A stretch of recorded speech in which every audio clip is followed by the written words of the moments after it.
దేవుని నామకి మహిమ కలుగును గాక. కుడి వచ్చిన మీ అందరికీ ప్రభు పేరట నా ప్రత్యేక వందనాలు. చూడండి, ఈ యొక్క పునరుద్ధాన దినమందు ప్రభు సన్నిధిలో మనం చేరి ఇంతవరకు ప్రభుని స్తుతించాము, ఆయన నామాన్ని గణపరిచాము, ప్రభుని ఆత్మతో సత్యముతో ఆరాధన చేశాము. మన ఆరాధనకు యోగ్యుడు మన తండ్రి. ఎల్ల వేళలో మనం దేవుని స్తుతించాలి, ఆరాధించాలి. ఈ లోకంలో మనం చూసినట్లయితే చాలామంది ఏం చేస్తారంటే చిన్న పని చేసి ఎక్కువ ప్రతిఫలాన్ని ఆశిస్తుంటారు. అవును కదా? కొంతమంది అయితే అసలు చేయకుండానే ప్రతిఫలాన్ని ఆశిస్తుంటారు. అది మరీ అన్యాయం. పని చేసి ప్రతిఫలాన్ని ఆశించడం మంచిది, కానీ కొంతమంది మేధావులు చిన్న పని చేసి ఎక్కువ ప్రతిఫలం కావాలని ఆశపడుతూ ఉంటారు కదా. అది కూడా ఒక విధంగా అన్యాయమే. చేసిన పనికి ప్రతిఫలం ఆశించడం మంచిది. ఎంత పని చేస్తావో అంత ప్రతిఫలమును ఆశించాలి, తప్పలేదు. సో పనివాడి జీతానికి పాత్రుడని ప్రభువే చెప్పాడు. సో ఆత్మీయ జీవితంలో అయినా సరే, మరి శారీరక జీవితంలో అయినా సరే, ప్రతి మనిషి పని చేసి ఆ పని యొక్క ప్రతిఫలాన్ని అనుభవించాలి. అది దేవుడు పెట్టినటువంటి పద్ధతి, నియమము, ఆజ్ఞ కదా. కాబట్టి ఈ దినాన చేసిన పనికి ప్రతిఫలం, మన టాపిక్ ఏంటి? చేసిన పనికి ప్రతిఫలం దేవుడు ఇస్తాడు. ఎలా ఇస్తాడు, ఏమి ఇస్తాడు అనేది విషయాన్ని మనం మరి జ్ఞాపకం చేసుకుందాం, పరిశీలన చేసుకుందాం, నేర్చుకుందాం, ఆ రీతిగా జీవిద్దాం. ఓకేనా?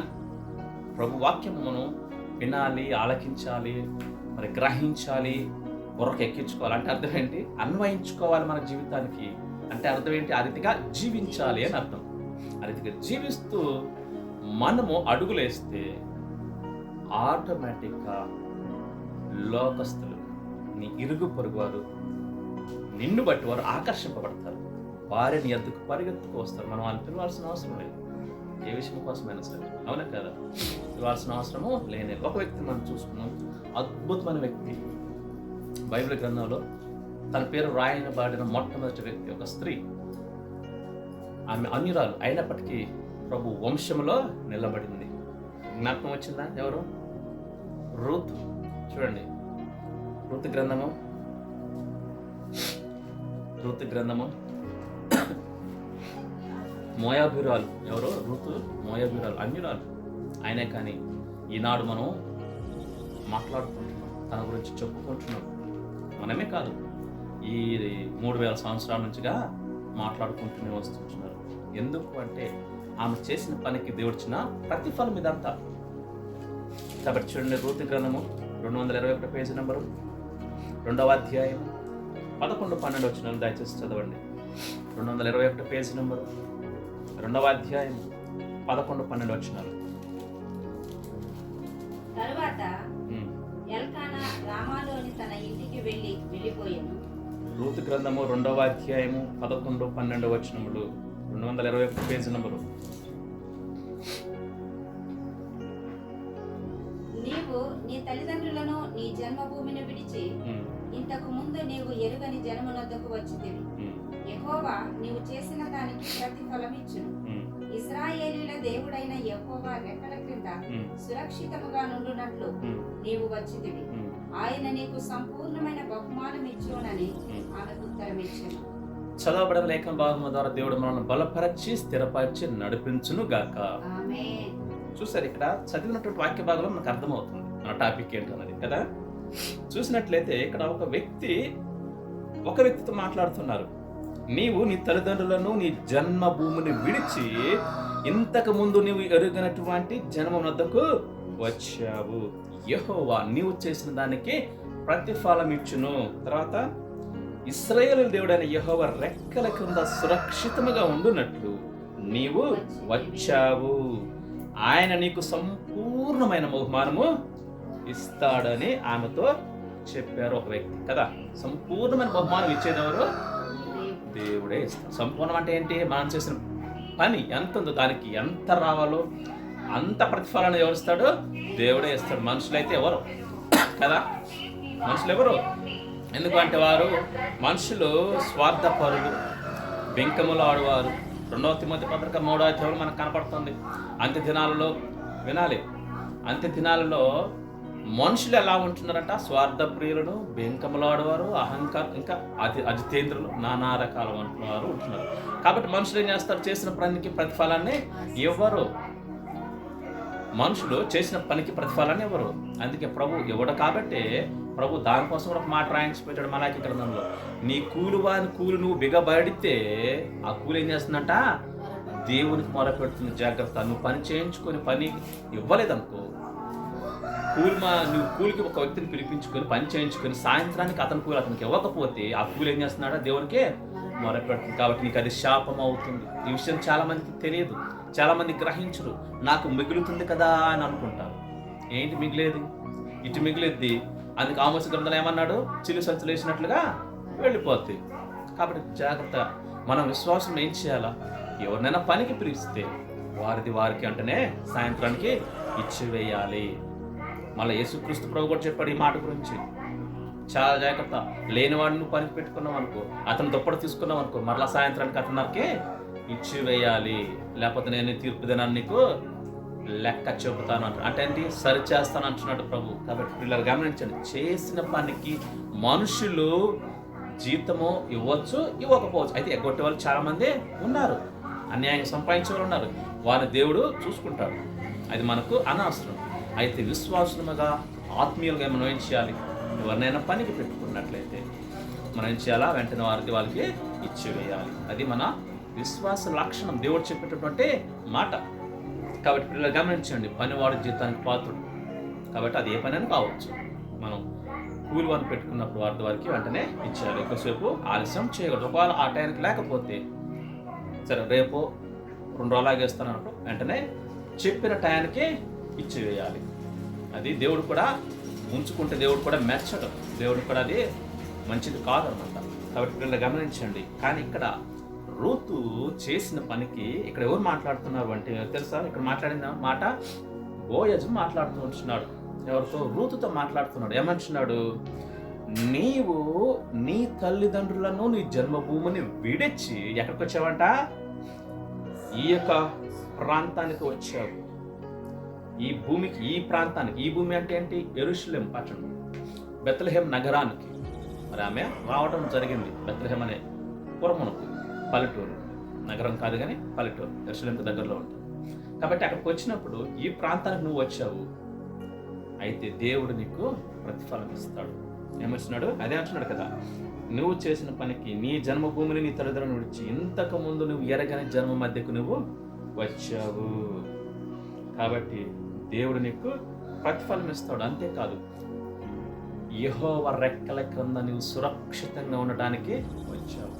అద్భుతమైన మాట ఇది. ప్రతిఫలం తర్వాత ముందు ఏం చేయబడాలి? దేవుని రెక్కల కింద సురక్షితంగా ఉండాలి కదా. బహుమానం తర్వాత సంగతి, కూలి ప్రతిఫలం తర్వాత. కానీ మనం ఏం చేయాలా? అపవాది చేతుల్లో చిక్కకుండా ఉండాలి అంటే ఎక్కడ ఉండాలి? దేవుని హస్తాల క్రింద ఉండాలి. అదే చెప్తుంటున్నాడు బోయజు రూతుతో అంటున్నాడు మాట. రూతుతో మాట్లాడుతున్నటువంటి సందర్భం ఇది. యెహోవా రెక్కల క్రింద సురక్షితంగా ఉండటానికి నువ్వు వచ్చావు. ఇది అద్భుతమైనటువంటి మాట అని ఆమెను దీవిస్తున్నాడు. సో పని కోసము ఆమె రాలేదు, అయితే జనాభా కోసము ఆమె రాలేదు. ఆమె ఏమి చూసిందంటే, ఆమె అత్త ఎవరు తెలుసా? నయోమి. నయోమిలో ప్రభువును చూసింది ఆమె. నయోమిలో దేవుని చూసింది. నిజ దేవుడు ఎవరన్నది ఆమె తెలుసుకోగలిగింది. అత్త అయినటువంటి నయోమి, ఆమె భర్త ఎవరు? ఎల్కానా, ఎలిమెలెకు, నయోమి, వీళ్ళు ఫ్యామిలీ, 2 కొడుకులు, మహులోను, కిలియోను, మొత్తం 4 కలిసి ఏం చేశారు? బెత్లెహేము నుంచి అన్య దేశానికి వెళ్ళిపోయారు, మోయాబు దేశానికి వెళ్ళిపోయారు. బెత్లెహేం అంటే అర్థం ఏంటో తెలుసా? రొట్టెల ఇల్లు, దేవుని మందిరం, దేవుని గృహం. ఏంటది? బెత్లెహేం. బెత్లెహేంలో ఎవరు పుట్టారు తెలుసా మీకు? ఆయనకంటే ముందు దావీదు రాజు పుట్టాడు కదా. బెత్లెహేము దావీదుది. సో రూతు తర్వాత దావీదు వస్తాడు. ఆఫ్ కోర్స్ రూతు తర్వాతనే దావీదు వస్తాడు. రూతుకి మనమడే దావీదు అనమాట. రూతుకి ముని మనమడు దావీదు. ఓకేనా? అయితే ఈ బెత్లెహేమును విడిచి నయోమి ఎలీమెలెకు తన ఇద్దరు కొడుకులు మోహలోను కిలియోను వీళ్ళని తీసుకొని ఎక్కడికి వెళ్తున్నారు? మోయాబు ప్రాంతానికి, అన్య దేశానికి వెళ్తున్నారు. దేవుని ఇంటిని వదలి, ఎక్కడి నుంచి? దేవుని ఇంటిని వదలి దేవుని యొక్క హస్తాల నుంచి వారికి ఏం చేస్తున్నారు? బయటకు వెళ్ళిపోతున్నారు. ఎందుకు అంటే కరువు వచ్చిందని సాకుతో. అవస్థను కరువు వచ్చింది కాదంటలేదు, కానీ మన ఎంతమంది మనం చాలాసార్లు జ్ఞాపకం చేశాను. 3 ఆప్షన్లు దావీదు ముందు పెడతాడు దేవుడు కదా. 3 నెలలు శత్రువుల నుంచి పారిపో, 3 వారాలు తెగులు నిన్ను వేధిస్తుంది, లేదా 3 రోజులు నా చేతిలో ఉంటావు అని అడిగినప్పుడు దావీదు ఏమన్నాడు? దేవుని చేతిలో ఉంటా నాకు క్షేమం అన్నాడు. అలాగే క్షేమం జరిగింది, అవునా కదా? హాఫ్ డే వరకే దేవుడు ఏం చేశాడు? ఆ తెగులను అనుమతించాడు, తర్వాత ఆపేశాడు. 3 రోజులు కూడా చేయలేదు, ఒక్కరోజు కూడా చేయలేదు. అలాగే కష్టం వచ్చినా నష్టం వచ్చినా ఆత్మీయులు ఏం చేయాలా? దేవునితోనే ఉండాలి. అయితే ఆ నయోమి, ఎల్కానా, మోహలోను, కిలియోను వాళ్ళిద్దరు కొడుకులు తీసుకుని ఎక్కడికి వెళ్ళిపోతున్నారు? కరువు వచ్చిందని చెప్పేసి మోయాబు ప్రాంతానికి వెళ్ళిపోతున్నారు, అన్య ప్రాంతానికి వెళ్ళిపోతున్నారు. రొట్టెల ఇంటిని వదలి, ఏంటి? రొట్టెల సమృద్ధి గల రొట్టెనింటిని వదలి కరువు ప్రాంతానికి వెళ్ళిపోతున్నారు. చూడటానికి అది ఎలా ఉంది? సొదొమ గొమొర్రాలాగా ఐగుప్తులుగా పచ్చగా కనపడుతుంది. వాస్తవానికి ఉంది, ఆహారం దొరుకుతుంది అక్కడ, కానీ ఆత్మీయత లేదు. సో మేలు కాడ నుంచి, తనకు మేలు జరిగే ప్రాంతం నుంచి నయం ఏం చేసింది? శాపకరమైన ప్రాంతానికి వెళ్ళిపోయింది.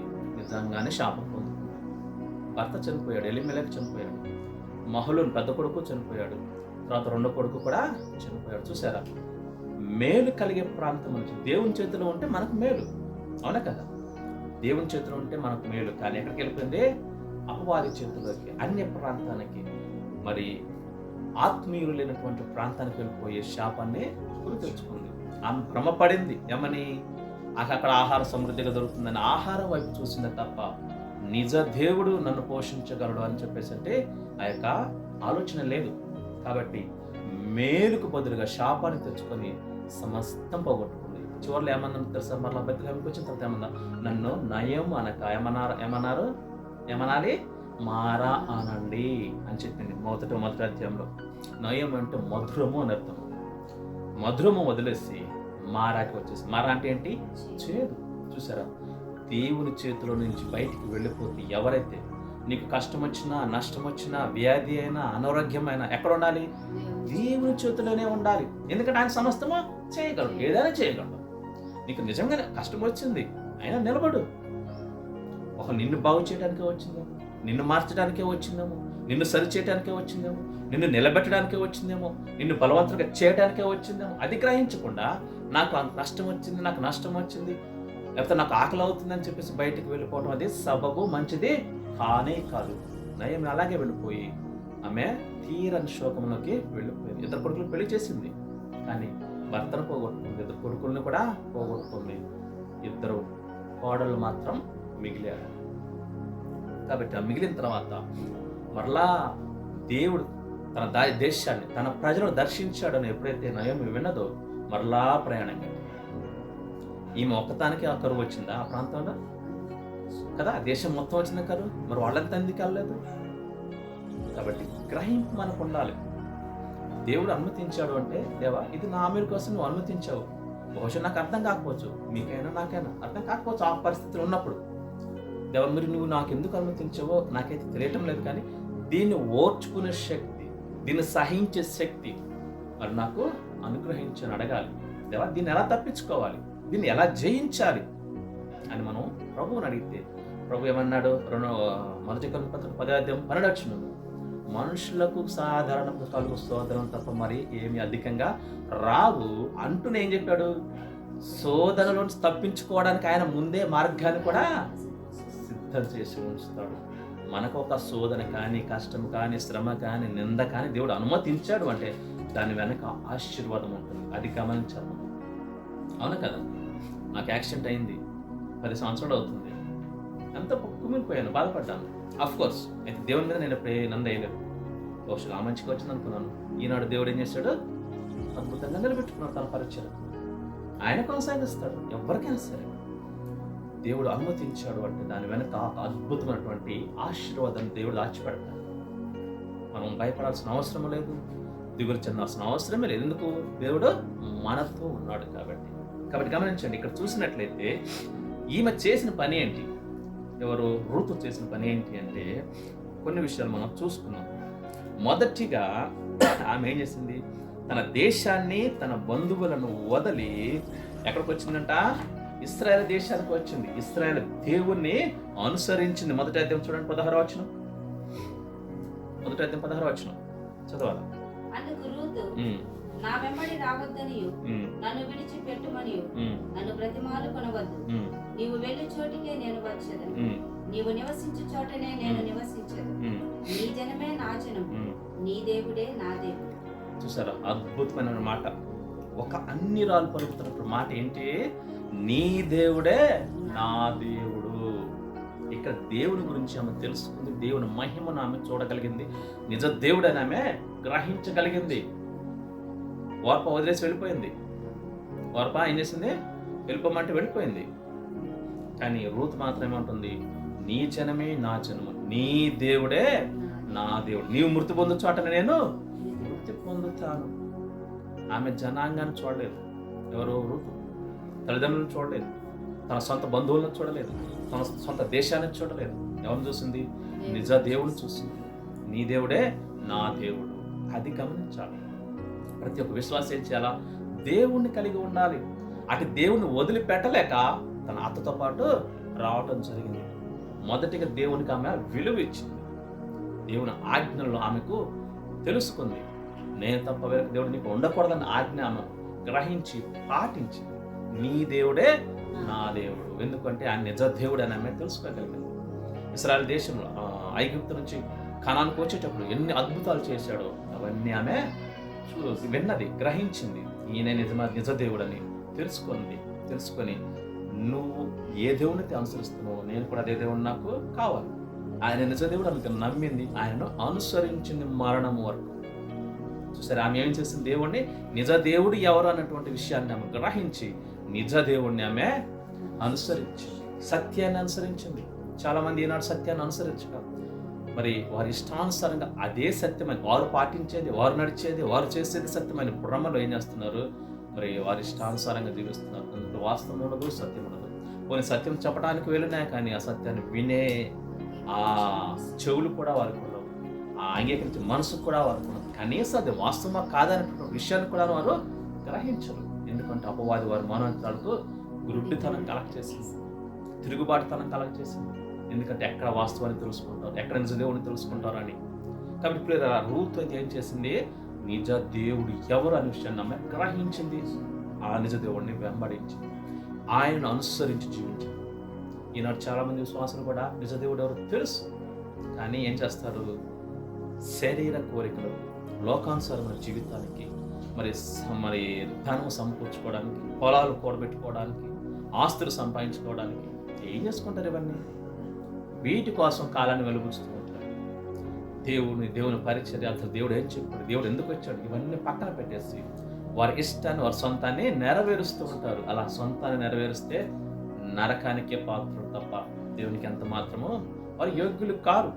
కాబట్టి పిల్లలు గమనించండి, రూతు అన్యురాలు అయినప్పటికీ వాస్తవాన్ని, సత్యాన్ని గ్రహించింది. నేనే మార్గము, నేనే సత్యము, నేనే జీవమని పలికిన ఆ దేవుడిని ఆమె చేరుకోగలిగింది. ఆయన పాదముల చెంతకు రాగలిగింది. ఆమె నయమైతే రొట్టెల ఇంటి నుంచి, దేవుని ఇంటి నుంచి బయటకు వెళ్ళిపోయింది. కానీ అన్యురాలైనటువంటి ఆ యొక్క రూతు ఏం చేసింది? ఆ బయట అక్కడ అన్య ప్రాంతం నుంచి దేవుని ఇంటిలోనికి రావటం జరిగింది. అది కాదు ప్రతి విశ్వాసం. నీ జీవితంలో దేవుడు ఉన్నాడా? నీ కుటుంబంలో దేవుడు ఉన్నాడా? నీ హృదయంలో దేవుడు ఉన్నాడా అనేది ఒకసారి పరిశీలన చేసుకోవాలి. ఎలా తెలుస్తుంది? నీ క్రియల వలన తెలుస్తుంది, నీ యొక్క ఆలోచన వలన తెలుస్తుంది, నీ ప్రవర్తన వలన ఇతరులకు తెలుస్తుంది. కాబట్టి పిల్లలు గమనించి మొదటిగా దేవుణ్ణి మనము అనుసరించాలి. తర్వాత చూసినట్లయితే రూత్ ఏం చేసింది? మనకు కనపడుతుంది 2వ అధ్యాయం 23, 22 వచ్చినారు. అప్పుడు నయోమి తన కోడలైన రూతుతో, నా కుమారి, అతని పరిసెత్తలతో కూడానే బయలుదేరుచు వేరొక చేరిలో వారికి నీవు కనబడకపోవటం మంచిదని. కాబట్టి ఉమ్, యవల కోతయు గోధుమల కోతయు ముగి వరకు ఉమ్, ఆమె ఏరుకొనుచు బోయజు పనికత్తెల యొద్ద నిలకడగా నుండి తన అత్త ఇంట నివసించాను. చూసారా, అత్త చెప్పిన మాటకు లోబడింది. ఈమె ఏం చెప్పండి? లోబడింది. అంతేకాదు, తను ఏం చేస్తుందంట, విడువక తన అత్తతోనే జీవిస్తుంది. చూసారా, ఈనాడు చాలా మంది కోడళ్ళు అత్తలతో జీవించడానికి ఇష్టపడరు, కనీసం మాట్లాడడానికి కూడా ఇష్టపడరు, వారితో ఉండటానికి కూడా ఇష్టపడరు. భయంకరమైనటువంటి పరిస్థితులు మనం చూస్తున్నాం సమాజంలో. అత్తకు కోడలకు అసలే పొసగనే పసుకుదన్నమాట. కొంతమంది అయితే పెళ్లి కాకముందే వేరు పడేస్తుంటారు. అంటే అర్థం ఏంటి? పెళ్లికి ముందే 2 ఇళ్ళు కట్టేస్తారు, కొడుకుకి తల్లిదండ్రులకి. కొంతమంది వచ్చిన తర్వాత వేరైపోతారు. సరే, ఈనాటి సమాజాన్ని బట్టి అలా ఉంటున్నారు. తప్పు కాకపోవచ్చు, కానీ ప్రేమతో ఉండాలి. వేరుగా ఉన్నా విడిగా ఉన్నా ఎలా ఉండాలి? ప్రేమతో ఉండాలి. కలహాలు, ఈ కుతంత్రాలు, పగలు, ద్వేషాలు ఇవి లేకుండా ప్రేమతో జీవించండి. సరే, విడిగా ఉన్నప్పటికీ ఏం చేయాలా? ప్రేమతో ఉండాలి. కానీ ఇక్కడ చూస్తే ఎవరు? రూతు, ఒక అన్యురాలైన రూతు అత్తతో ఎలా ఉంటుందంట? అత్తతోనే జీవిస్తుంది. తన అత్త అయినటువంటి నయముతో జీవిస్తూ విడవకుండా ఉంటుంది. ఆమెతో విడవకుండా ఉంటూ ఏం చేస్తుందంట? తనను తల్లిలా చూసుకుంటుంది. ఎవరిని? తన అత్తను తల్లిలా చూసుకుంటుంది. చూసారా, ఆమె ఏమంటుంది? అత్త ఏమంటుంది? ఏమని పిలుస్తుంది అక్కడ? 2వ వచనంలో చూసారా, వాస్తవానికి ఏమైంది? కోడలైతే. పేరు పెట్టని పిలవాలా, లేదా కోడలా అనాలా, లేదా ఇంకేదైనా అనాలా? కానీ ఏమంటుంది? నా కుమారి అంటుంది. అంటే అర్థం ఏంటి? ఎంత ప్రేమగా చూస్తుంది కోడలు అత్తగారిని, ఎంత ప్రేమగా చూస్తుంది. అలా చూడబట్టే అత్త ఏమంటుంది? నా కుమారి. ఈ రీతిన అలా పిలవగలిగి ఉన్నారంటారా? బహుశా ఉండకపోవచ్చు. కానీ ప్రభువుని ఎప్పుడైతే వెంబడించిందో, ఎవరు? రూతు. ఏ దేవుణ్ణి ఎప్పుడైతే వెంబడించిందో, నిజ దేవుణ్ణి ఎప్పుడైతే వెంబడించిందో, ఆయన ఆజ్ఞలు ఎప్పుడైతే పాటిస్తుందో, తన తల్లిని వదిలి, తన తల్లిదండ్రులను వదిలి తన అత్తగారినే కన్న తల్లిలా చూసుకుంటుంది. విడవకుండా తనతోనే జీవిస్తుంది. ఇంకా మనం చూసినట్లయితే 2వ అధ్యాయం నుంచి మనకు అనేక విషయాలు మనకు కనపడుతూ ఉంటాయి. సరే, 2వ అధ్యాయం 2వ వచనం చూడండి ఒకసారి. 2వ అధ్యాయం 2వ వచనం. మోయాబీయురాలైన రూతు, నీ సెలవైన ఎడల నేను పొలములోనికి పోయి ఎవని కటాక్షము పొందగలను, వాని వెనుక పరిగెనేరు పొందునని నయోమితో చెప్పగా ఆమె నా కుమారి పొమ్మని. చూసారా, ఇక్కడ మొదటిగా దేవునికి లోబడింది, దేవుని అనుసరించింది. ఎవరు? రూతు. తర్వాత అత్తగారిని ప్రేమించింది, అత్తగారిని విడవకుండా అత్తగారితో పాటు ఉంటుంది, తల్లిలా చూసుకుంటుంది. ఇక్కడ చూస్తే, ఈ వచనం చూస్తే మనకేం కనపడుతుంది? పనికి వెళుతుంది. ఎవరు? రూతు. అత్తగారిని ఇంట్లో పెట్టి రూతు మాత్రం, కోడలు ఏం చేస్తుంది? పనికి వెళుతుంది. పొలం పనులకు వెళ్ళిపోయి, నేను సంపాదించుకొని వస్తాను, నువ్వు ఇంట్లోనే ఉండు అని చెప్పేసి అత్తగారిని పోషిస్తుంది. అవునా కదా? అత్తగారిని పోషిస్తుంది. ఎవరైతే విశ్వాసులుగా ప్రభువును అంగీకరించిన వారు ఉంటారో, ఈ లక్షణాలు వారిలో ఉండాలి, వారిలో కనపడాలి. తల్లిదండ్రులైనా అత్తమామలైనా సరే ఎలా చూడాలి? వారిని సొంత తల్లిదండ్రులాగానే చూడాలి. వేరువేరుగా చూడటం అది పద్ధతి కాదు. దేవుని వాక్యం ఒప్పుకోదు. నీ తల్లిదండ్రులను సన్మానించు అని ప్రభు వాక్యం, దేవుని వాక్యం సెలవిస్తుంది. నీ తల్లిదండ్రులే కావచ్చు, నీ అత్తమామలే కావచ్చు, వారిని ఎలా సన్మానించాలా? చూసారు, 100కి 100 దేవుని ఆజ్ఞలను పాటిస్తుంది. ఎవరో? రూతు. అద్భుతమైనటువంటి వ్యక్తి. అందుకే దేవుడు ఈ బైబిల్ గ్రంథంలో రాయించాడు. ఒక అన్యురాలు. రాహాబు కూడా అన్యురాలే, కానీ ఆమె గురించి చాలా తక్కువ ఉంది. కానీ రూతు గురించి ఎక్కువగా రాయించాడు, ఒక గ్రంథాన్ని రాయించాడు. చూసారా, ఎందుకంటే దేవుని ఆజ్ఞలను పర్ఫెక్ట్గా ఆమె పాటిస్తుంది. ఏనాడు అత్తకు ఎదురు చెప్పదు, ఏనాడు అత్తగారిని ద్వేషించలేదు, దూషించలేదు. ఆమె ఏం పని చెప్పినా లోబడేది, ప్రేమతో చూసుకునేది.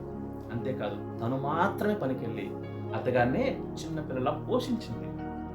ఎంత ప్రేమ! తర్వాత చూపిస్తాను ఇంకొక వచనం కూడా. తర్వాత అత్తగారిని పోషించింది. తర్వాత 14-18 వచనం చూడండి, 2వ అధ్యాయం. భోజన కాలమున నీవిక్కడికి వచ్చి భోజనము చేసి చిరకలో నీ ముఖం ముంచి తినుమని ఆమెతో చెప్పగా చేనుకోయి వారి యొద్ద ఆమె కూర్చుండెను. అతడు ఆమెకు పేలాలు అందియగా ఆమె తిని తృప్తి పొంది కొన్ని మిగిల్చెను. ఆమె ఏరుకొనుటకు లేచినప్పుడు బోయజు ఆమె వాటిని ఎత్తుకొని ఊరిలోనికి వచ్చినప్పుడు ఆమె అత్త ఆమె ఏరుకొనిన వాటిని చూచెను. ఆమె తిని తృప్తి పొందిన తరువాత తాను మిగిల్చిన దానిని చూపించి ఆమెకి ఇచ్చాను. చూసారా, ఇంకా అర్థమైంది ఈ మాట. ఆమె పనికి వెళ్ళింది, బోయజ్ పొలంలోనికి పనికి వెళ్ళింది. పనికి వెళ్ళిన తర్వాత బోయజ్ ఏం చేశాడు, మధ్యాహ్నం వేళ భోజనం చేసేటప్పుడు తను కూడా పిలిచాడు. అందరు కలిసి భోజనం చేశారు, అయిపోయింది. బోయాజ్ ఎవరో కాదు, నయోమికి దగ్గరే బంధువు కాబట్టి రూతును కొంచెం ప్రేమగా చూసుకునేవాడు. ఎందుకంటే అన్య దేశం నుంచి వచ్చింది కాబట్టి మనం ఆమెను సంరక్షించాలనే ఉద్దేశంతో ప్రేమగా చూసుకొని ఆమెతో మాట్లాడుతూ తిన్న తర్వాత పేలాలు తెలుసు కదా, పిరికీలు పేలాలు, అవి బోయాజ్ తింటూ కొన్ని ఏం చేశాడు, రూతుకి ఇచ్చాడు. రూత్ ఏం చేసింది తెలుసా, అద్భుతమైనటువంటి సందేశం ఇక్కడ ఉంది. ఆమె తిని ఏం చేసింది, ఇంకా కొన్ని మిగుల్చుకొని ఏం చేసింది, తల్లికి తీసుకెళ్ళండి, అత్తగారికి తీసుకెళ్ళండి. ఎవరైనా చేస్తారు ఇది, ఎవరైనా చేస్తారా? ఏ కోడలను చేసిద్దా? ఇలా చెయ్యరు. కనీసం ఇంట్లో ఉన్న తిండి పెట్టడానికే కష్టపడతారు. ఎవరిది? అత్తగారి సొమ్మె. మళ్ళా అత్తగారి సొమ్మె అత్తగారికే పెట్టడానికే నానా శాపాలు. కానీ రూతు చూసారా, దేవుని నమ్ముకున్నటువంటి వ్యక్తి, యేసు క్రీస్తుని అనుసరిస్తున్నటువంటి రూతు ఏం చేసింది, అత్తగారిని ఎలా చూసింది, తల్లి కంటే ఎక్కువగా చూసింది. ఎంత ప్రేమ లేకపోతే తను తిని మిగిల్చిన వాటిని ఇంటికి తీసుకెళ్ళింది. అదే లేకపోతే మధ్యాహ్నం నుంచి తింటూ ఆమె తినే కంప్లీట్ చేయొచ్చు, సాయంత్రంలోపు తినేసేయచ్చు. పేలాలు ఎన్ని ఉంటాయి, మా హాయిగా ఒక ఇన్ని ఇస్తాడేమో, అంతే కదా, ఏదో టైంపాస్ కోసం. సగం తినేసి సగం ఏం చేసింది, మూట కట్టుకొని అత్తగారికి తీసుకెళ్ళండి. ఎవరు ఎట్లా చేయరు. మహా అయితే ఒక తల్లి చేసిద్ది బిడ్డల కోసం. బయట ఎవరైనా ఏదైనా పెడితే అయ్యో నా బిడ్డలు ఇంట్లో ఉన్నారు కదా అని చెప్పేసి ప్రేమతో తీసుకొచ్చేది, అది సహజం. కానీ ఒక కోడలు ఒక అత్తగారికి తీసుకెళ్ళటం అంటే అది ఎక్కడా చూడలేదు మన ఈ సమాజం ఇప్పుడు ఈ పరిస్థితి. కానీ రూత్ మాత్రం ఎంత ప్రేమ ఉండకపోతే కదా, తన అత్తగారంటే ఎంత ప్రేమ ఉండకపోతే ఆ పేరాలను కూడా తీసుకెళ్ళి ఇచ్చింది. ఇంత ప్రేమతో తన అత్తగారిని చూసుకుంటుంది. ఎవరు? రూతు. ఒక అన్యురాలైనటువంటి వ్యక్తి యేసుక్రీస్తుని తెలుసుకొని, ఆయన ప్రేమామయుడు దయామయుడు అని తెలుసుకొని ఆ ప్రేమను ఆమె చూపిస్తుంది. ఆ ప్రేమను ఆమె చూపిస్తుంది. ఆ అత్తగారిని పోషిస్తుంది, అత్తగారికి లోబడి జీవిస్తుంది, అత్తగారితోనే జీవిస్తుంది. కాబట్టి ఈ చేసిన పనులన్నింటికి దేవుడు ఎలాంటి బహుమానం ఇవ్వబోతున్నాడో మనం చివరిలో చూద్దాం. తర్వాత చూడండి, అంతేకాకుండా 3వ అధ్యాయము మొదటి 6వ వచనం మనం చూస్తే, చదవద్దు కానీ మీకు వివరిస్తాను, ఎందుకంటే ఎక్కువ వచనాలు ఉన్నాయి కాబట్టి. ఇక్కడ నయోమి తన యొక్క కోడలతో మాట్లాడుతుంది. మళ్ళీ ఏమంటుంది, ఎక్కడ పిలిచినా కానీ ఏమని పిలిచిన తెలిసిన కోడలు నా కుమారి అని పిలిచింది. అద్భుతమైనటువంటి బంధం వాళ్ళిద్దరి మధ్య ఉంది. తల్లి కూతుర్లా ఉన్నారు. అత్త కోడలుగా లేరు వాళ్ళు. ఎలా ఉన్నారు? తల్లి కూతుర్లా ఉన్నారు. అధికంగా, ఇంకా తల్లి కంటే అంత అధికంగా ఇంకా ముందు ముందు చూద్దాం. ఏమంటుంది తెలిసిందా, నా కుమారి నీకు మేలు కలిగినట్లు నేను చెప్పిందంతా చేయమని చెప్పేసి ఏం చెప్పిందంటే, ఈరోజు రాత్రి వెళ్ళి నువ్వు ఆ బోయాజ్ పొలంలో ఆ గోధుమలో దుల్లగొడుతున్నాడు అంటే కుప్ప నూరుస్తున్నాడు, నువ్వు వెళ్ళు, నువ్వు కూడా వెళ్ళి మరి పలానా చోట ఉండు, పలానా టయానికి ఆయన చేస్తాడు, ఆ టయానికి నువ్వు వచ్చి ఆయనతో కనపడు అని చెప్పిన తర్వాత సరేనని తన అత్తగారు ఏమైతే చెప్పిందో అవన్నీ చేసింది. అమ్ముడాది మనకు కనపడుతున్నాడు, అన్నీ చేసింది. అన్నీ చేసిన తర్వాత బోయాజీ మెచ్చుకుంటాడు. అద్భుతమైన మాట చెప్తాడు, అది చివరిలో వస్తుంది. చూసారా, అత్తగారు ఏమైతే చెప్తుందో, ఒకవేళ ఆమె కనీసం డౌట్ కూడా అడగలేదు. అత్తయ్య దీనివల్ల నాకు ఏమైనా నష్టం కలుగుతుందేమో, దీనివల్ల నేను ఇబ్బంది పడతానేమో అనే డౌట్ కూడా పడలేదు. ఎందుకంటే అత్తయ్య పెద్దది, తన తల్లి సరే అత్తగారి స్థానంలో ఉన్న తల్లి పెద్దది, నయోమి పెద్దది కాబట్టి ఆమెకు మంచి చెడు తెలుసు కాబట్టి, ఎందుకంటే ఎన్నో చూస్తుంది కాబట్టి. అంతేకాదు వాళ్ళ సొంత ఊరిది కాబట్టి అందులో ముందే చెప్పింది, నీ మేలు కోసం అని చెప్పింది నయోమి. కాబట్టి అది గ్రహించి ఎదురు చెప్పకుండా, మారు మాట్లాడకుండా అత్తగారు ఏం చెప్పిందో అదే చేసింది. ఆ తర్వాత మేలు కూడా పొందుకోగలిగింది ఒక్క బోయాజు ద్వారా. కాబట్టి గమనించండి, ఎదురు చెప్పలేదు, లోబడింది. ఏమైతే చెప్పిందో అది చేసింది. ఈనాడు కూడా చాలా మంది అత్తలు చెప్తుంటే కోడళ్ళు వినే పరిస్థితి లేదు. ఎదురు తిరిగి కొట్టేవాళ్ళు ఉన్నారు. ఇంకా అంతకు మించి భయంకరమైనటువంటి నరహంతకులు కూడా ఉన్నారు కోడళ్ళు. అది మంచిది కాదు. దేవుని వాక్యానికి వ్యతిరేకమైనటువంటిది. దేవుడు దానికి కూడా ప్రతిఫలం ఇస్తాడు. దేవుడు ఎవరిని కూడా విడిచిపెట్టాడు. నువ్వేం చేస్తావు అదే ప్రతిఫలం ఇస్తాడు. ఇక్కడ రూతు చేస్తుంది. ఆ ప్రతిఫలం ఏంటి మనం చివరిలో చూస్తాం. కాబట్టి మనుషుడా ఏ పంటను వెతుకుతావు నువ్వు అదే కోస్తావు. దేవుని వాక్యం సెలవిస్తుంది. మనుషుడు నువ్వు ఏ పంటను ఏ విత్తనాన్ని విత్తుతావు అదే కోస్తావు. అంటే అర్థం ఏంటి? నువ్వు కీడు చేసావు అనుకో నీకు కూడా అదే వస్తుంది. నువ్వు మేలు చేసావు అనుకో అదే నీకు వస్తుంది భవిష్యత్తు. ఇలా చెప్పుకుంటూ పోతే ఎన్నో ఉన్నాయి. ఒక కొడుకు కోడలు తల్లిదండ్రులకి ఒక్క బొచ్చులో అన్నం పెట్టారట. ఒక్క బొచ్చులో అన్నం పెడుతుంది. కొడుకు చూశాడు చిన్నవాడు. అదేంటి నాన్నమ్మకి అలాంటిలో ప్లేట్ అన్నం పెడుతున్నారు ఏంటంటే వాళ్ళ తల్లి అన్నది. ఎవరు? ఆ పిల్లోడు తల్లి. కోడలు అంటుంది నీకెందుకు నువ్వు మూసుకొని ఉండు, వాళ్ళకి అదే పెట్టాలన్న. సరే ఆ పిల్లోడు కాముగానే ఉన్నాడు. కాముగానే ఉంటే మరలా తెల్లారి ఆ కోడలు అత్తక అన్నం పెట్టడానికి చూస్తే కుక్కబొచ్చే దొరకట్లేదు. మట్టిగా బాగలేదు. కుక్కబొచ్చే అలా ఉంటుందండి, అలాగే ఉంటుంది కదా, దొరకట్లేదు. ఏమైపోయింది, ఏం ఎదుగుతుంది, ఏంటి మమ్మీ ఎదుగుతున్నావు అంటే అదేరా మీ నాన్నమ్మకి అన్నం పెట్టాలి కుక్కబొచ్చే దొరకట్లేదంటే నేను దాచిపెట్టాను మమ్మీ అంట. ఎందుకు దాచిపెట్టారు అంటే రేపు నేను పెద్ద అయినప్పుడు మీకు పెట్టాలిగా అంట. చూసారా, మనుషుడు ఏది విత్తే అదే కోస్తాడు. అందుకే ప్రసంగించాడు, దేవుడు వెక్కిరించబడాడు. మనుషుడు ఏమి విత్తును, తిమోతి పత్రిక, మనుషుడు ఏమి విత్తును ఆ పంటనే కోస్తాడు. పిల్లలు గమనించండి, మనం పెద్దవారి పట్ల ఇతరుల పట్ల ఎలా ప్రవర్తిస్తున్నాం. కనీసం మంచి చేయకపోయినా పర్వాలేదు, కానీ చెడు మాత్రం చేయి. చెడు వలన మనకే నష్టం. మంచి చేయకపోయినా పర్లేదు, దానివల్ల ఉపయోగం ఉండదు, అంటే నష్టం కూడా ఉండదు. నువ్వు మంచి చేస్తే నీకు మేలు జరుగుతుంది, మంచి చేయలేదు అనుకో ఆ మేలు జరగదు, అంతే. కానీ చెడు చేస్తే మాత్రం శాపం తగులుతుంది, దాని ప్రతిఫలాన్ని పొందుకుంటాము. కాబట్టి పిల్లలు గమనించండి. తర్వాత 1వ అధ్యాయం 17-18 చూడండి. ఇక్కడ అత్త కోడల మధ్య, తల్లి కూతుర్ల మధ్య, సరే తల్లి కూతురు అనుకోవచ్చు, అత్త కోడలు అనుకోవచ్చు. 17-18 వచ్చిన ఒక మొదటి అధ్యాయం. అక్కడనే పాతి పెట్టబడేదను. మరణము తప్ప మరి ఏదైనాను నిన్ను నన్ను ప్రత్యేకించిన ఎడల యెహోవా నాకు ఎంత కీడైనా చేయును గాక అని. చాలు, చూసారా, నీవు మృతి పొందు చోటనే నేను మృతి పొందేదను, మరణము తప్ప. అద్భుతమైన మాట కదా. ఈ మాట ఎవరంటారు తెలుసా? ఈ దినాల్లో ఇద్దరే అంటారు, 10 మంది మధ్యలో పెళ్లి సందర్భంలో అంటారు కదా, తప్ప ఇంకెక్కడ వినపడదు మళ్ళా. కానీ రూత్ ఏమంటుందంటే అత్తతో, మరణము తప్ప మనం నిన్ను నన్ను ఏదే వేరు చేయకుండా ఉండాలి. మరణము తప్ప నిన్ను నన్ను ఏది వేరు చేయడానికి వీల్లేదు.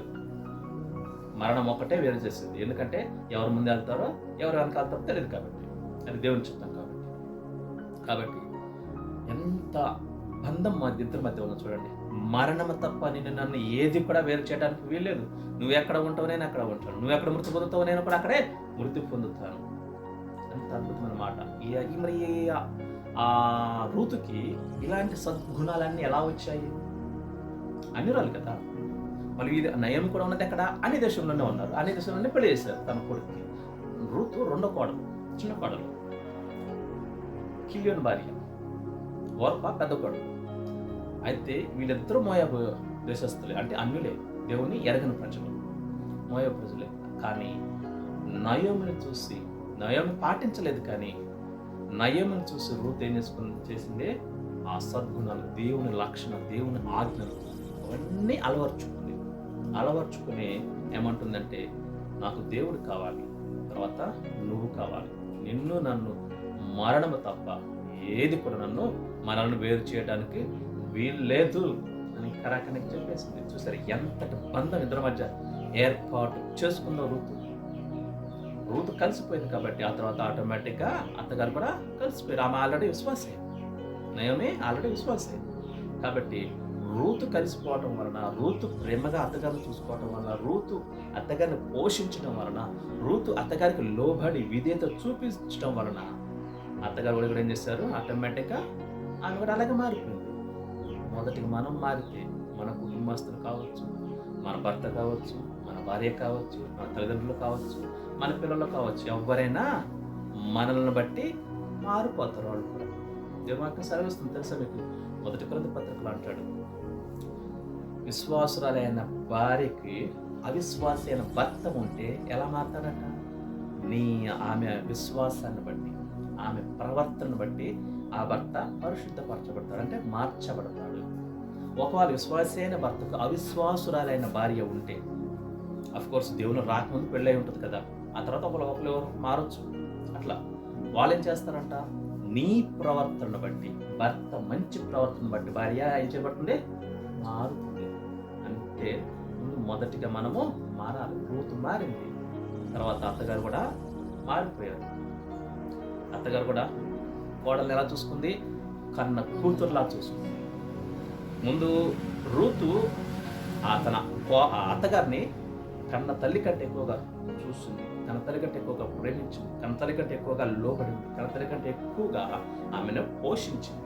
రూతు ఒక్కతే పనికి వెళ్ళేది, అత్తగారిని మాత్రం ఇంట్లో పెట్టేది. ఎందుకు? పనికి అనిచేది కాదు.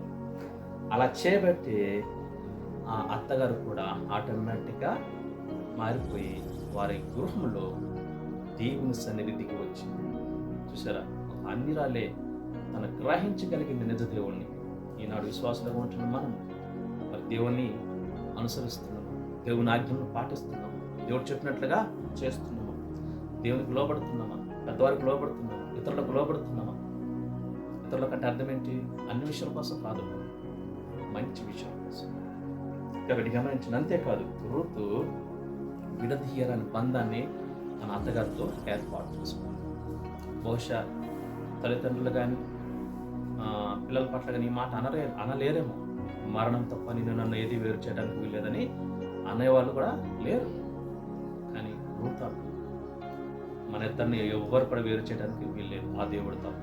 మరణం అంటే దేవుడు అనుమతిస్తాడు కదా, ఆ దేవుడు తప్ప నన్ను ఏది వేరు చేయడానికే వీలే లేదు. నేను బ్రతికినంత కాలం నీతోనే ఉంటాను. చూసారా ఎలాంటి బంధం ఏర్పడింది అంటే, అర్థం చేసుకోగలిగింది, గ్రహించగలిగింది తన అత్త పట్ల, దేవుని పట్ల.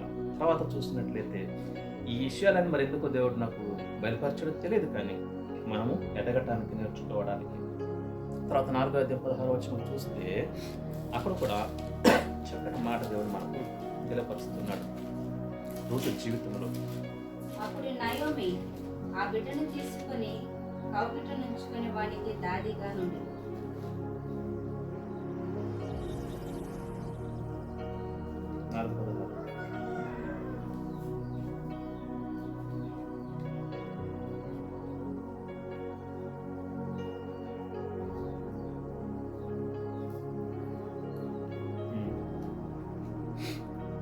నయోమి ఆ బిడ్డను తీసుకుని కవిట నుంచుకునే వానికి దాదిగా ఉండేను.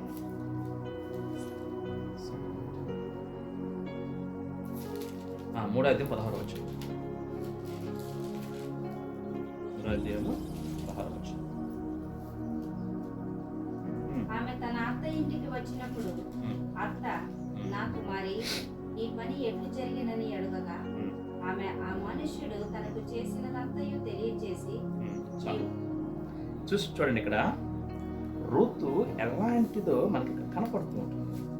అత్త మొదట 3వ అధ్యాయం చెప్పాను కదా, అత్త ఒక మాట చెప్పింది, ఇలా చేయమని చెప్పింది, అలా చేసింది. బోయజ్ దగ్గరికి వెళ్ళి మరలా ఇంటికి వచ్చిన తర్వాత అప్పుడు ఆ అత్తగారు అడుగుతున్నారు, అమ్మ నీ పని ఎలా జరిగింది అని. అయితే పూసగుచ్చినట్లు మొత్తం వివరిస్తుంది.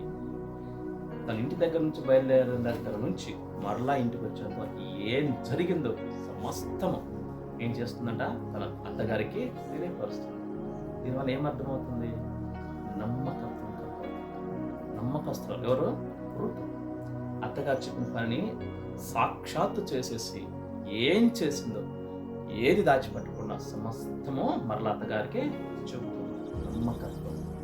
కాబట్టి ఇప్పుడు గమనించిన మనము కూడా నమ్మకంగా ఉండాలి ప్రభు పట్ల. లేకపోతే పెద్దవారికి ఏదైనా పని అప్పగించినప్పుడు నమ్మకంగా పని చేయాలి. ఒకటి చెప్తే ఒకటి చేయటం, నీ సొంత తలంపులు చేయటం, ఇది కాదు నమ్మకత్వం అంటే. కాబట్టి దేవుని వాక్యం కూడా సెలవిస్తుంది. సముద్ర గ్రంథం 28వ అధ్యాయం 20వ వచనంలో, నమ్మకమైన వానికి మెండైన దీవెనలు. ఏంటంట? నమ్మకమైన వానికి మెండైన దీవెనలు. అది మనకు వాగ్దానం, మన హౌస్ ఆఫ్ చర్చ్ మినిస్ట్రీకి ఈ సంవత్సరం వాగ్దానం. సో నమ్మకమైనటువంటి వానికి మెండైన దీవెనలు. సో ఎవరైతే నమ్మకంగా ఉంటారో వారికి దేవుడు ఏం చేస్తాడు? మెండైన దీవెనలు అనుగ్రహిస్తాడు. ఇంకొక చోట అదే సామెతలో రాయబడి ఉంది, నమ్మకమైన రాయబారి ఎలాంటి వాడంట? ఔషధము వంటి వాడు. అంటే అర్థం ఏంటి? ఎవరైతే నమ్మకంగా ఉంటారో అతను ఔషధం. అంటే ఏంటి? మనకు ట్రీట్మెంట్కి మందులు ఉపయోగపడతాయి కదా, ఔషధం మన జబ్బును బాగు చేసి. నమ్మకం వ్యక్తి కూడా అలాంటి వాడే. అద్భుతమైన మాట. కాబట్టి ఇప్పుడు గమనించండి, ఈ రూతు అత్తగారి పట్ల నమ్మకంగా జీవించింది, నమ్మకస్తురాలుగా ఉన్నది. అంతేకాకుండా తర్వాత చూడండి 4వ అధ్యాయం 15వ వచనం మనం చూస్తే, నిన్ను ప్రేమించి 7 కుమారుల కంటే నీకు ఎక్కువగానున్న నీ కోడలు ఇతని కనెను. చూసారా? చాలు. ఆ అత్తగారితో మాట్లాడుతున్నారు నయముతో. ఎవరు? చుట్టుపక్కల వాళ్ళు. చుట్టుపక్కల వాళ్ళు అత్తగారితో మాట్లాడుతున్నారు. రూతుకు పెళ్ళైన తర్వాత సందర్భం విషయం అంటే ఆ రూతులో సద్గుణాలు మీకు వివరిస్తున్నాను అనమాట. మనం కూడా అవి కలిగి ఉండాలని. నమ్మకస్తురాలు తర్వాత ఏం చేస్తుందంట? ఏమంటున్నారు?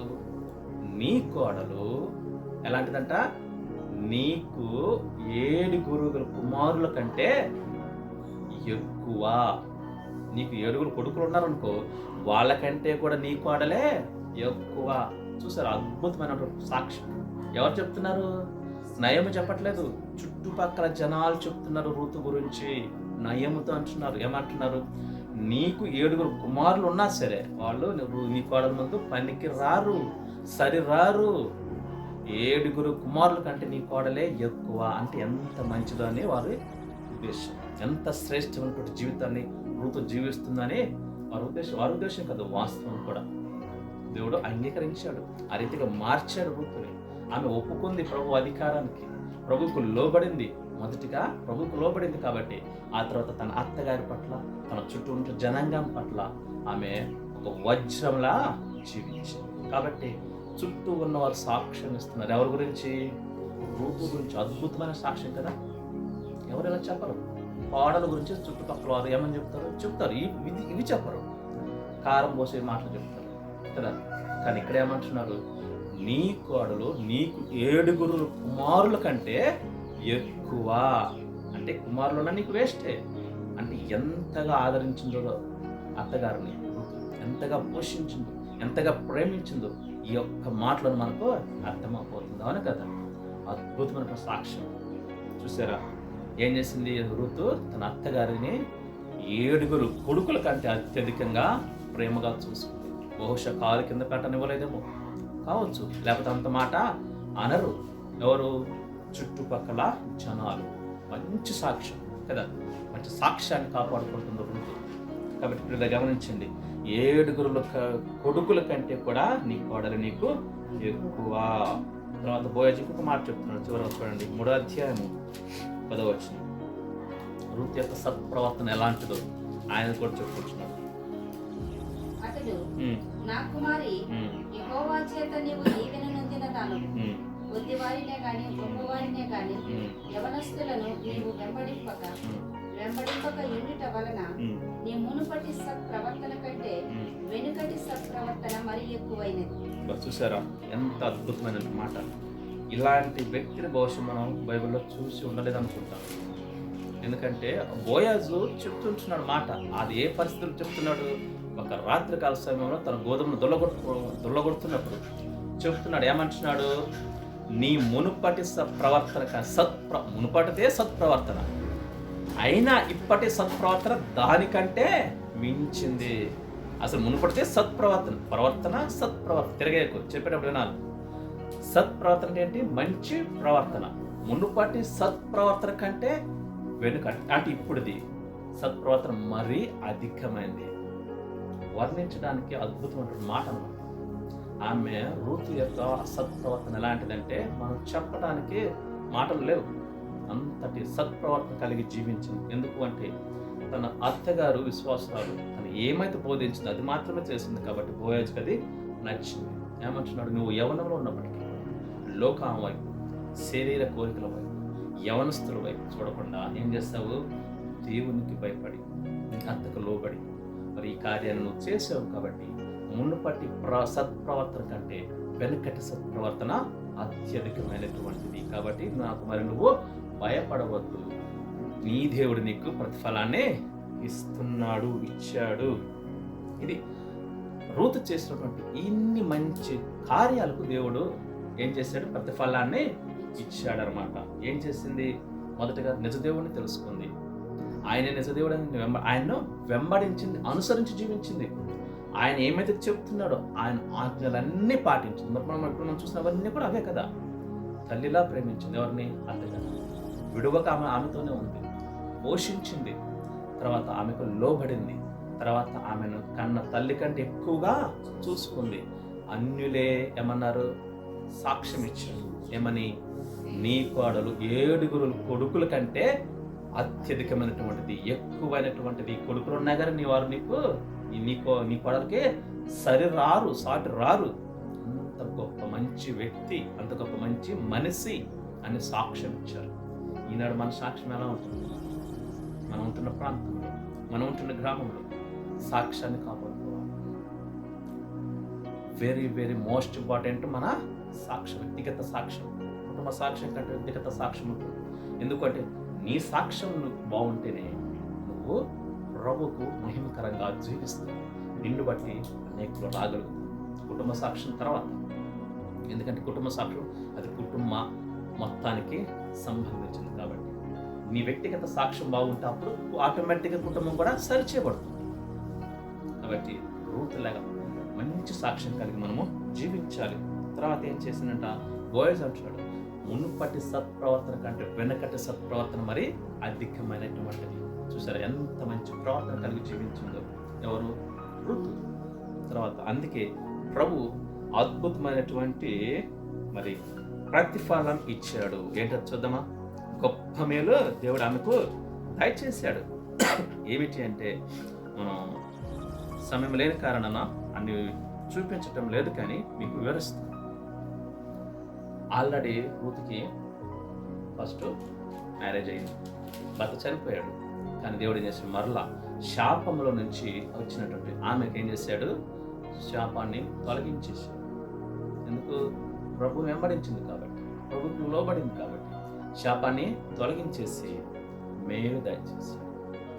ఇశ్రాయేల్ దేశానికి తీసుకొచ్చాడు, ఇశ్రాయేల్ రాజ్యంలో ఉంచాడు. ఏమైతే కోల్పోయిందో, ఎవరు, రూతు ఏమైతే కోల్పోయిందో అవన్నీ సమస్తం ఎలా ఇచ్చాడు తెలుసా, 100 ఇచ్చాడు. అద్భుతంగా 100 ఇచ్చాడు.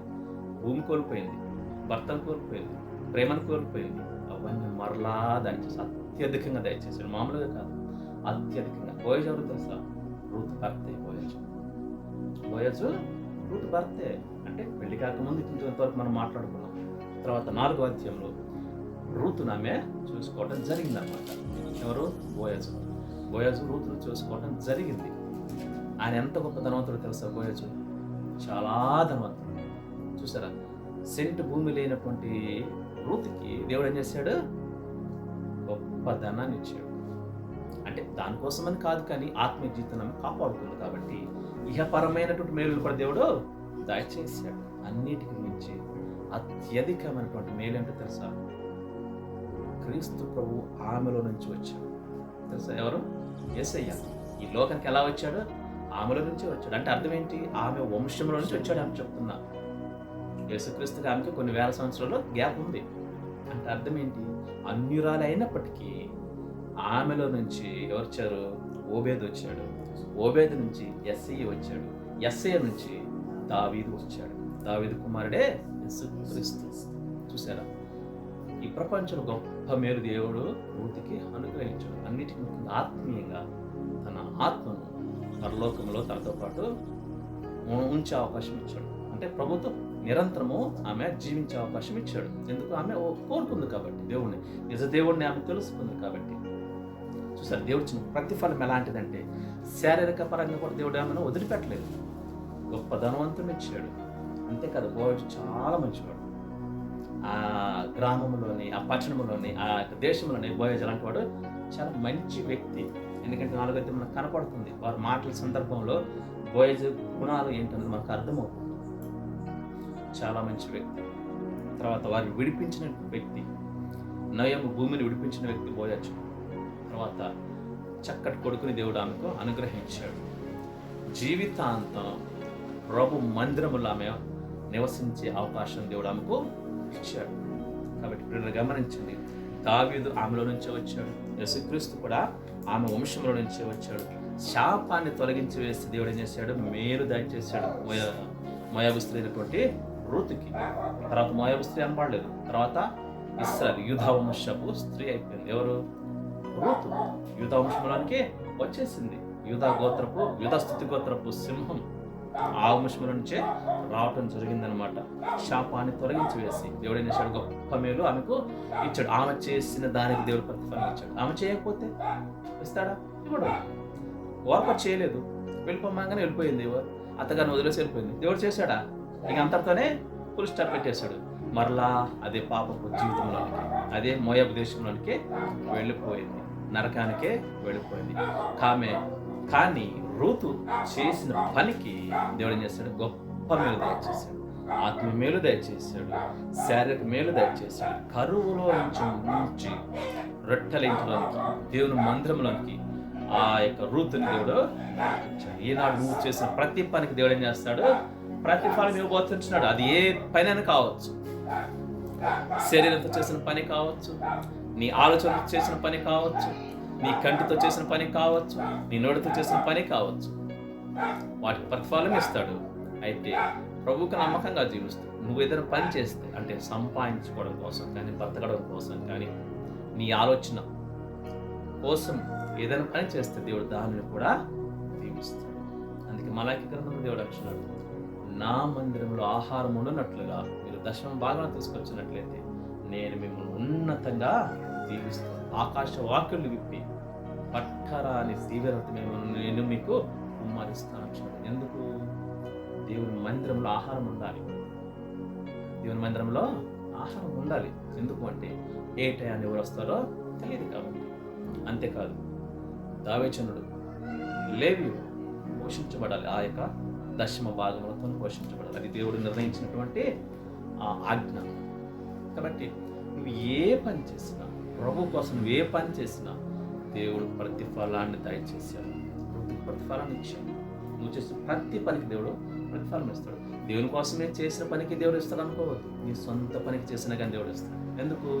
దేవునికి నువ్వు లోబడి ఆయన చెప్పినట్లుగా జీవిస్తూ, పరిశుద్ధంగా జీవిస్తూ, నీ పోషణ నిమిత్తం పనికి వెళ్తావు. దేవుడు నిన్ను దీవిస్తాడు, అద్భుతంగా దీవిస్తాడు. దేవుడు ఎవరు కూడా విడిచిపెట్టాడు. ఆయన మాటకు లోబడిన వారు, ఆయనకు విధేయత చూపించిన వారు దేవుడు ఉన్నతంగా దీవిస్తాడు. నిద్ర వస్తుందా? దేవుడు ఉన్నతంగా దీవిస్తాడు. కాబట్టి మనము చేసే ప్రతి పనిలో సఫలం కావాలంటే ఏం చేయాలా?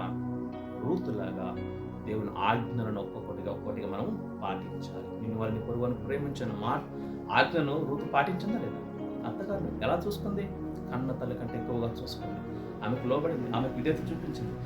ఆమె కంటే ముందుగా లోబడింది, దేవునికి లోబడింది, దేవునికి విధేయత చూపించింది. నీ దేవుడే నా దేవుడు. అసలు ఆ మాట ఎవరు చెప్తారా? అన్యులు ఎవరు చెప్తారా? అన్యురాలు పలికిన మాట. ఎందుకు అంటే వాస్తవాన్ని ఆమె గ్రహించింది. నిజ దేవుడు ఎవరు ఆమె తెలుసుకోగలిగింది. ఆయన సద్గుణాలన్నీ ఆమె కలిగి జీవించి గొప్ప బహుమతిని ఆమె పొందుకుంది. ప్రభువైనటువంటి యేసుక్రీస్తు ద్వారా ఆమె మేలు పొందుకున్న తన జీవితంలో శారీరకంగా గొప్ప ఉన్నతమైనటువంటి వ్యక్తిని వివాహం చేసుకున్నాడు. అంటే ఆమె చేసుకోవటం కాదు, దేవుడు జరిగించాడు. గొప్ప భూస్వామి బోయజు, మంచి పేరున్న వ్యక్తి, మంచి మనసున్న వ్యక్తి. దావీదుకు నానమ్మ అయిపోయింది, దావీదు మహారాజుకు నాయనమ్మ అయిపోయింది. చూసారా? మనం దేవునికి లోబడి చేస్తే మన కార్యములన్నీ దేవుడు ఏం చేస్తాడు? సఫలం చేస్తాడు. యోసేపు ఎక్కడున్నాడు? ఐగుప్తులో ఉన్నాడు, ఫరో ఇంట్లో ఉన్నాడు, పోతీఫర్ ఇంట్లో ఉన్నాడు. పోతీఫర్ను, యోసేపును బట్టి పోతీఫర్ కుటుంబాన్ని దేవుడు దీవించాడు. తెలుసా? ఎవరిని బట్టి? యోసేపుని బట్టి. ఎందుకు యోసేపు దేవునికి భయపడుతూ జీవించాడు, తప్పు చేయకుండా పాపం చేయకుండా యథార్థంగా జీవించాడు. కాబట్టి యోసేపుని బట్టి పోతిఫర్ కుటుంబాన్ని దీవించాడు. ఆ విషయం ఆయనకు కూడా అర్థమైంది. పోతిఫర్కి అర్థమైంది, యోసేపుని బట్టి నేను దీవించబడ్డాను అని అర్థమైంది. మరలా అక్కడ నుంచి సరసల్లోకి వచ్చేసాడు. ఆ ఇంట్లో కూడా తన భార్యను తప్ప సమస్తం యోసేపుకి అప్పగించేశాడు. పోతిఫర్ తెలుసా, సమస్తం యోసేపుకి అప్పగించేశాడు. యోసేపే ఏది చేసినా ఒక్క భార్య విషయంలో తప్ప అన్నీ చేశాడు. కానీ అక్కడ అపవాది శోధించినా కానీ పడిపోలేదు. ఎవరు? యోసేపు పడిపోకుండా నిలబడ్డాడు. తన యొక్క విధేయత, తన యొక్క పవిత్రతను ఏం చేశాడు? కాపాడుకున్నాడు. కాబట్టి దేవుడు ఏం చేశాడు? మరలా చెరసాలకు వెళ్ళినప్పటికీ చెరసాల కూడా నిందే, అవమానమే, శ్రమే, కష్టమే. ఏది? నీతిగా జీవించినందుకు. ఆయన కానీ దేవుడు వదిలిపెట్టాడా? అక్కడ కూడా యోసేపు పనులన్నీ సఫలం చేశాడు. అక్కడ కూడా సరసాల నాయకుడికి అర్థమవుతుంది, యోసేపుని బట్టే ఇక్కడ నేను దీవించబడ్డాను, యోసేపుని బట్టి ఈ ఖైదీలందరూ నా మాట వింటున్నారు అని చెప్పేసి ఆ ఖైదీలందరినీ ఎవరికి అప్పగించాడు? యోసేపుకి అప్పగించేశాడు. చూసారా, మనం ఎక్కడ ఉన్నా కానీ ఎలా ఉండాలంటే వజ్రం ఏడున్నా వజ్రమే, అవునా కదా? సో మనం ఎక్కడ ఉన్నా కానీ మన పరిశుద్ధతను, నీతిని, న్యాయాన్ని మనం ఏం చేయాలా? కాపాడుకోవాలి. ప్రాణం మీదకి వచ్చినా సరే రూతులా, యోసేపులా, ఎస్తేర్లా దేవుని కోసం మనము నిలబడాలి. అలా నిలబడగలిగితే ప్రభు మనను అత్యధికంగా దీవిస్తాడు. యోసేపుని దీవించాడు కదా, ప్రపంచాన్ని పోషించే వ్యక్తిగా మార్చాడు. అవునా? రూతు అద్భుతమైనటువంటి స్త్రీనిగా చేశాడు. తన నుంచి యేసుక్రీస్తు, దావీదు అంత గొప్పవారు వచ్చారు. ఎస్తేర్ని కూడా దేవుడు దీవించాడు, అద్భుతంగా రాణించేశాడు. ఇలా ప్రభువుకు లోబడిన వారిని ఎవ్వరు దేవుడు వదిలిపెట్టలేదు. అయితే నువ్వు చిన్నగా ఉండొచ్చు, కానీ నమ్మకంగా ఉండు ప్రభుకి. నమ్మకంగా ప్రభు చెప్పినట్టు జీవించు, ప్రభు నిన్ను అత్యధికంగా దీవిస్తాడు. అందుకే ప్రభు అన్నాడు, ఆజ్ఞలు మీద పేదలో ఉందని ఉన్నారు. ఎప్పుడు? ఆయన మాటను గైకొని ఆ రీతిగా జరిగించినట్టు. మీలో పేదలో ఉండనే ఉండదు. దేవునికి అసాధ్యమేం కాదు మనం దీవించటం. చిటికేసినంత పని దీవించటం పెద్ద కష్టం కాదు దేవునికి. ఈ మాట ద్వారా ఎంత గొప్ప సృష్టిని చేసిన దేవుడు నీకు ₹1,00,00,000 ఇవ్వలేడా? అది ఆయనకు అసాధ్యం కాదు. కానీ అది కాదు ముఖ్యం. నీ ఆత్మీయ జీవితం ఏంటి అనేది ముఖ్యం. నువ్వు ఎలా ఉంటున్నావు ప్రభు పట్ల అనేది ముఖ్యం. కాబట్టి ఒక రూతులాగా, ఒక ఎస్తేరులాగా, ఒక యోసేపులాగా, ఒక తిమోతిలాగా మనం ఏం చేయాలి? పరిశుద్ధ జీవితాన్ని కాపాడాలి. ప్రభు కోసం నిలబడాలి. కష్టమైన, నష్టమైన, వ్యాధి అయినా, బాధ అయినా, ఇరుకులైనా, ఇబ్బందులైనా వస్తాయి. శ్రమలు, కష్టాలు, వేదన, శోధనలు, భయంకరమైన పరిస్థితులు కూడా వస్తాయి. నువ్వు తట్టుకోలేనటువంటి శ్రమలు రావచ్చు. అంటే తట్టుకోలేని శ్రమలు రావు, కానీ మనకు అలా అనిపిస్తుంది. అనుభవించేటప్పుడు అలా అనిపిస్తుంది. కానీ దేవుడు మాత్రం నీ చెయ్యి వదల్లాడు. అది గుర్తుపెట్టుకోవాలి. కాబట్టి పిల్లలు గమనించండి, రూతు ఏ రీతిగా అయితే దేవుని కోసం నిలబడి అవన్నీ చేసిందో మనము కూడా అలా చేయగలిగితే పెద్దవారిని గౌరవించాలి. ఆమె గౌరవించింది. దేవుని వాక్యం సెలవిస్తుంది ప్రదాజ్ఞలో, నీ తల్లిదండ్రులను నువ్వు భూమి మీద దీర్ఘాయుష్యవంతుడు అవ్వాలి అంటే ఏం చేయాలా? నీ తల్లిదండ్రులను సన్మానించాలి. రూతు సన్మానించింది తన అత్తగారిని. కాబట్టి మంచి ఆయుష్ ఆమె కూడా దేవుడు ఇచ్చాడు. అది ఉండాలంటే ప్రభుత్వం నిత్యము నడక ఉండాలి. ప్రభుత్వ నడక ఉండాలి. ఏంటి నడక అంటే? కాళ్ళతో నడవడమా? కాదు. దేవునితో సహవాసం ఉండాలి.